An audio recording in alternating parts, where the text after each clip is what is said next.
Here's how to use the Ti-84 calculator to create a t-interval for one population mean. So first we'll go into Stat, and then we'll go over to the Tests tab, and we'll go down to select the t-interval, and we'll hit Enter. So now we choose if we'd like to put in raw data points or the statistics. If we have statistics, we'll go over and select that as our input with Enter.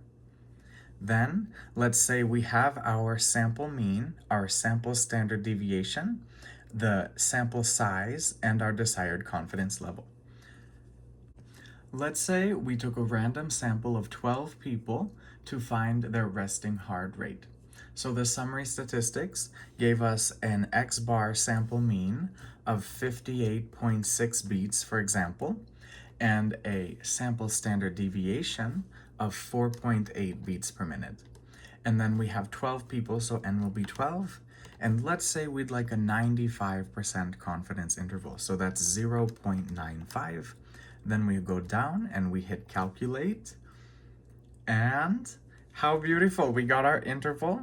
It's a t-interval, so we used the sample standard deviation, which is much more realistic because in real life, if we're wondering about the population mean, we probably don't have the population standard deviation.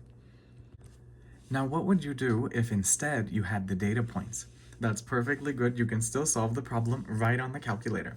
So instead, we'll go into Stat, then we'll go right to Edit. So we'll hit Enter here. I put in, for example, several data points of daily steps taken. So I'll keep this list. I put this data in L1, and if you would like, you can put a frequency list in L2, for example, and I'll show you how to reference that if you'd like to. So now let's go into Stat, then over to Tests again, and we'll press the 8 number because that will take us to the t-interval without having to go down and hit Enter. Now our input will be our data points. So we'll go over to Data with the arrow button and hit Enter. So I'll put the left arrow button and then Enter. Then our list of our data is all in L1. If you had a frequency list like L2, you would put in second stat, which will take you to lists so you can get all the names. Then I would go down and put in L2. But I don't have a frequency list here, so I'll just put in 1. So all of the data points in L1 have a frequency of 1.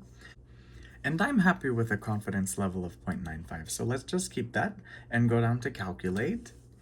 And we get our t-interval, which uses our sample standard deviation rather than the population standard deviation, which a lot of times we don't have, and that's okay. You can still solve it thanks to the beauty of statistics. Great job.